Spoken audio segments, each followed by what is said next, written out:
Hi, and welcome to another NWR Screencast. My name is Michael Dean, and today I'm going to be showing you how to sign up for a Google account. Okay, and the reason we're going to be using this is because Google Docs and Google Sites will play a big role in the ePortfolio. Okay, so you want to go to google.com, which is where I'm at now, and then basically you want to find the sign in button, which is in the upper right hand corner. Okay, we're just going to click that here. And that brings us to the Google Accounts page. Now, if you already have an account, you can just log in, but we're assuming that you don't, all right? And so if you don't have an account, you can just click one of two buttons. There's one right here, create an account now, and there's one over here, create an account for free. Free is good, so here we go.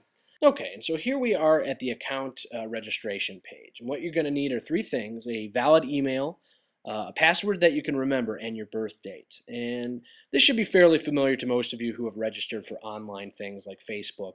It will eventually send you an email confirmation, which you will click a link that they've sent you, and that will validate the account. I've already done this, so you won't see that in the tutorial today. You also notice that there are these two options: stay signed in and enable web history. They're not really important, so we're just going to uncheck them right here today. Your location's obviously United States. You put in your birth date. There we go. And then you're just going to try to answer this little CAPTCHA thing, which is a kind of game. So here we have squiddly, I think. Maybe that's an R, I'm not sure. We'll find out. But basically that's to keep the service from being used by robots and stuff. And here we have the terms of service. And you should probably skim through that carefully like I'm doing here. And then you just click accept, all right? And all right, so it looks like I screwed something up, so I'm just going to quickly run back to the top, re-enter my password. Excellent. Okay, I'm going to do that again.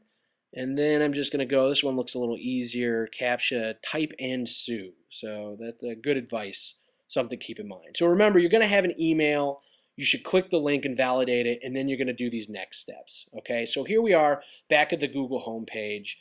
It already has me signed in, and you'll notice up at the top it has my email listed, and that's basically where you access your main account information. Okay, so let's take a look here at the tab.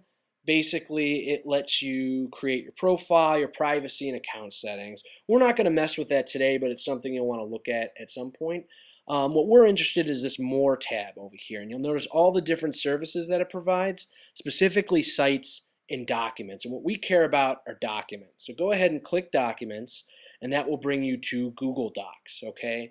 And you'll notice that it's asking me to upload files, but before we do that, I want to create a place where our files can live, okay? And to do that, I'm going to run up here to Create New, go to the bottom, and I'm going to create a special collection, okay? You click that, little pop-up comes up, and I'm just going to type in English 103. So this is for my English 103 files, all right?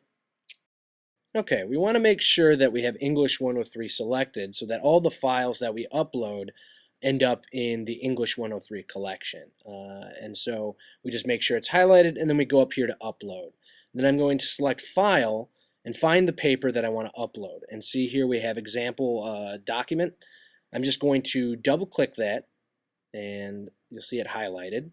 And then it's going to pop up with this upload settings. Now here it's going to ask if we want to convert the file to Google Docs format. And this is a format specifically made for Google Documents. It's not a necessary step, so we're going to unclick it, and then we're just going to confirm the upload. I'd prefer to keep the file as a Word document. Okay, and so you just select Start Upload, and then you'll see a little bar come up at the bottom there, and it's going to give you the status of the document. And here it says uploaded. Now if it were a larger file, it might take more time, but here it went up pretty quickly. Okay, and then you'll see the document here. If I select this little tab, it's going to show me the full unedited document. Okay, and I'll be able to view it through this little window. And you'll see that it looks just like a normal Word document with headings and all that good stuff. Okay, and returning back to the main screen, I'm just going to repeat the process, this time with an image file. Okay, and we just do the same thing that we did before. We make sure that English 103 is selected. We go up to Upload, we select Files, and then we find the image file we want to upload. It gives us the same setting options, but this time I'm just going to confirm it. It gives us the setting bar. tells us the status of the upload, and then voila, everything's there. Now, a nice little feature is that Google Docs lets you basically organize either images or text, and it will show which ones pop up. And this is just a very standard setting. Also over here, it gives you more information. It will tell you whether it's a private file or not, and by default, every file that you upload is going to be private. Okay, and so that is basically the tutorial. This shows you how to sign up for a Google account and basically how to organize and upload files. In later videos, we're going to be showing you how to use these files to build your website using Google Sites.